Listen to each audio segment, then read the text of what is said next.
সেলটা জানো তো অনেক দিনের, দুর্গাপুজোর আগে যখন ফ্লিপকার্টে সেল দিচ্ছিল তখন আমি পার্সেলটা অর্ডার করেছিলাম, কিন্তু দুর্গাপুজোর পরপরই পার্সেলটা চলে এসেছে, কিন্তু পার্সেলটা জানো তো আমার আনবক্সিং করাই হয়নি।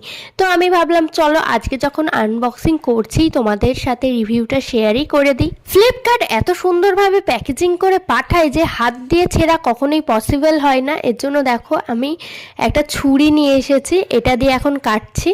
আমি অর্ডার দিয়েছিলাম ওয়েট টিস্যু। অফলাইন বাজারে কিনতে গেলে অনেকটাই দাম পড়ে যায়, তার জন্য আমি সবসময় ওয়েট টিস্যুটা অনলাইন থেকেই কিনি। আর এখানে অনেকটা দাম কমে পাই, এর জন্যই কিনে থাকি।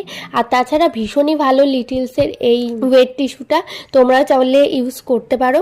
আমার গলার ভয়েস শুনে বুঝতেই পারছো আমার শরীরটা ভীষণই খারাপ কদিন ধরে। আর আমি এখন নিয়মিত ভিডিও দেওয়ার চেষ্টা করব, তোমরা একটু আমার পাশে থেকো। আর নিয়মিত